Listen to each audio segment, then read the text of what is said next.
Every Thursday afternoon, right as the light in Colby Hollow started turning gold, a box truck would pull off County Road 4 and idle at the end of Marguerite Voss's driveway. It never came inside the gate. The driver would drop the lift gate, roll out 3 or 4 pallets wrapped in plastic, and pull away before Marguerite had even come out to look. Cone after cone of yarn, hundreds of pounds of it some weeks, deep indigo blended wrong. Forest green that had come out the color of pond scum. Entire dye lots the mill couldn't sell because the batch before or after it didn't match. Nobody in town could figure out why a yarn mill would drive 40 minutes out of its way to leave truckloads of wool at the edge of a woman's sheep pasture. And nobody could explain why, after 11 months of this, Marguerite seemed to be sleeping better than she had in a decade. The answer to both questions was the same answer, and it would take almost 4 years, 1 failed marriage, and a sentence her grandmother said to her when she was 9 years old to fully arrive. If you love stories about ordinary people turning what everyone else calls waste into something nobody else can replicate, subscribe and join us. Tell us where you're watching from in the comments. We read every one. Now let's find out how a pile of unwanted yarn changed one woman's entire life. Marguerite had grown up in Colby Hollow, a town small enough that the volunteer fire department doubled as the social calendar. Her family had raised sheep for 3 generations on land that never quite made anyone rich, but never let anyone go hungry either. She left at 18, the way a lot of people leave towns like that, and spent the next 16 years in Providence working in corporate communications for a healthcare logistics company. She was good at it. She was also, by her own later admission, quietly miserable in a way that took her years to name out loud. When her marriage ended in the spring of her 34th year, she didn't go looking for a new apartment. She went looking for her childhood and found it sitting exactly where she'd left it, a rundown farmhouse and 18 acres that had passed to her when her mother moved into assisted living. Nobody else in the family wanted the upkeep. Marguerite drove up on a Saturday to assess the situation, and simply never left. She had no plan beyond keeping the roof from leaking and figuring out what to do with a barn that still smelled like sheep, even though there hadn't been livestock on the property in 6 years. That's where things sat until a woman named Denise Acaffer knocked on her door on a wet Tuesday in October. Denise ran quality control at Redfern Fiber Mill, a mid-sized yarn producer about 35 minutes north. Redfern spun and dyed wool for craft stores and small designers. And like every dye house, it produced what the industry politely called seconds, cones that came out of the vat slightly off from the target shade, or dye lots too small to sell as a match set. Or fiber blends that tested fine but didn't match a customer's swatch card closely enough to ship. For years, Redfern had been paying a waste hauler $90 a load to take it to a textile landfill upstate. Denise had grown up 2 towns over from Colby Hollow and remembered the old Voss barn from 4-H functions. She had a proposal, and she laid it out plainly, the way people do when they're not trying to sell you anything. Would Marguerite let Redfern use the back of the barn as a drop point? They'd pay a small monthly fee, and anything Marguerite didn't want, they'd eventually haul off themselves. Marguerite asked what the yarn was actually worth. Denise shrugged. To us, nothing. We can't move it, and it costs us money to admit that. Marguerite said yes before she'd even finished thinking it through. The cones started arriving weekly. Word travels efficiently in a town of 1,100 people, and within a month everyone had an opinion. Roy Callum, who ran the feed store and had known Marguerite since she was in diapers, leaned over the fence one afternoon while she was unloading a pallet.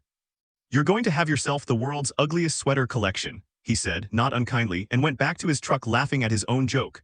Marguerite smiled and didn't correct him.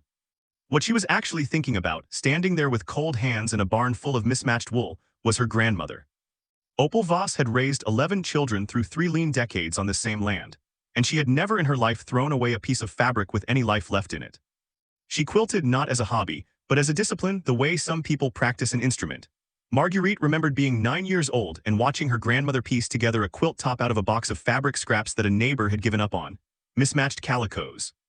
A bolt end of upholstery velvet nobody could use a stack of shirt cuffs saved, because Opal never believed in cutting a garment apart without keeping the good parts.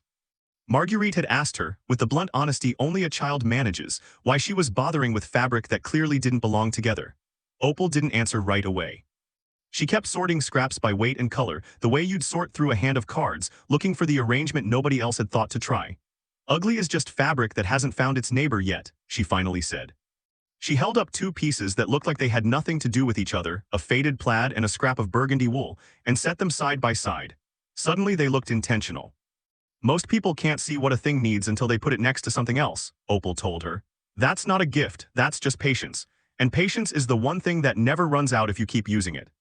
Marguerite hadn't thought about that conversation in 25 years.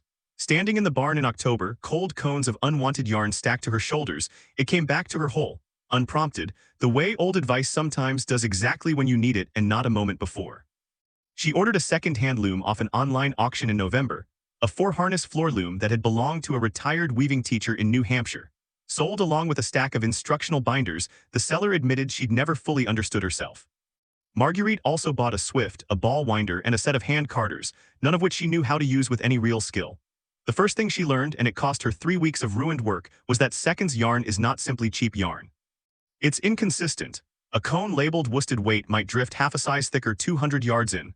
A dye lot might look uniform in the skein and then bleed unevenly the moment it hit water.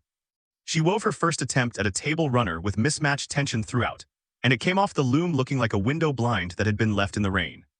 She didn't know yet that different fiber blends shrink at different rates, so when she washed her second attempt, one section of the piece puckered while the rest lay flat, and the whole thing had to be unpicked, thread by thread, over 2 exhausting evenings.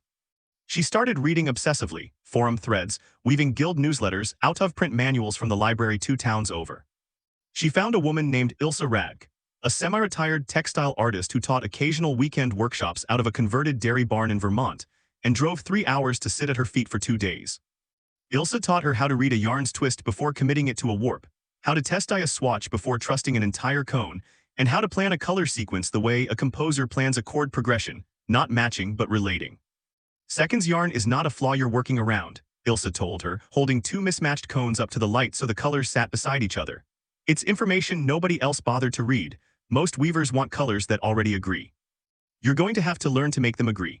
Marguerite went home and started keeping a notebook, swatch after swatch, dye lot after dye lot, cross-referenced by fiber content and shrink rate, until she had something closer to a private reference library than a hobby log.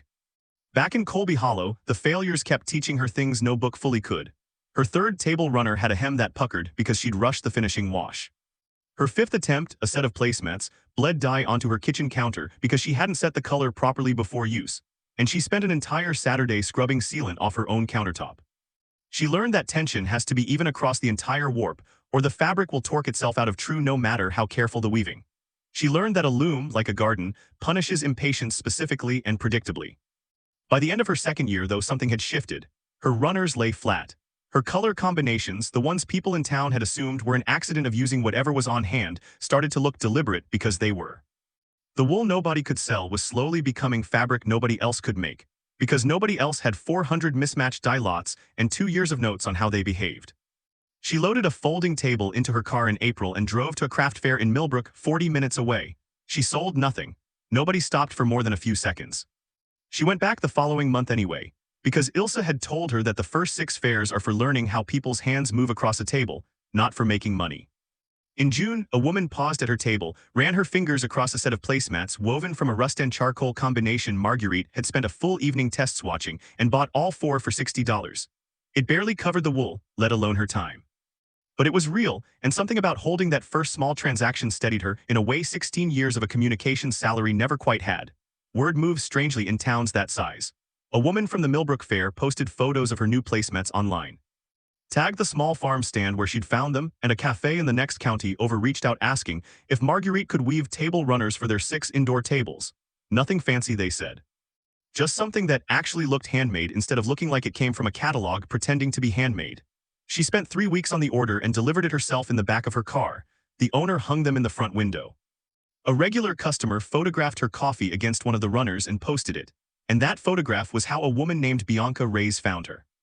Bianca styled interiors for boutique inns across 3 states, practical, permanently behind schedule, and always hunting for people who could produce something that didn't look mass-manufactured. She drove out to Colby Hollow without calling first, walked into the barn, ran her hand across a stack of finished runners, and asked what Marguerite's turnaround time was for a full set of 12 matched but not identical, for a 20-room inn reopening on the coast. Marguerite, doing the math in her head, said 8 weeks. Take 10, Bianca said. I'd rather it be right. It wasn't charity.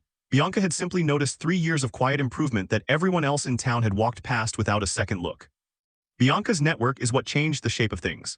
She introduced Marguerite to a hotel developer named Preston Ape, who was renovating 4 small inns across the region and was, in his own words, sick to death of furniture and textiles that all came from the same 3 catalogs.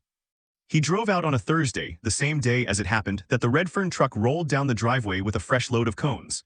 He watched the pallets come off the lift gate. He asked what he was looking at. Marguerite explained the arrangement plainly the way Denise had once explained it to her. Preston walked the length of the barn, looked at the finished pieces hanging along one wall and did the math out loud. "Can this scale?" he asked. "Only if I get help," Marguerite said. "Then get help," he told her. It wasn't a bailout. He paid her fairly on contract at rates that matched what the work was actually worth and left the rest to her. She hired 2 people from town within the month. A young weaver named Petra Lindqvist, who'd learned on her grandmother's loom and never had anywhere to use the skill professionally, and a quiet, meticulous man named Desmond Okafor, Denise's own nephew, who turned out to have an eye for color sequencing that rivaled Marguerite's. Together, they expanded into the full barn, reinforcing the old hay loft for storage, running proper lighting out to what had once been a sheep pen. The cones that Redfern couldn't sell, the mismatched lots, the slightly off dye batches, the fiber blends too small to bother cataloging were no longer a liability sitting in a warehouse. They were inventory, specific, irreplaceable.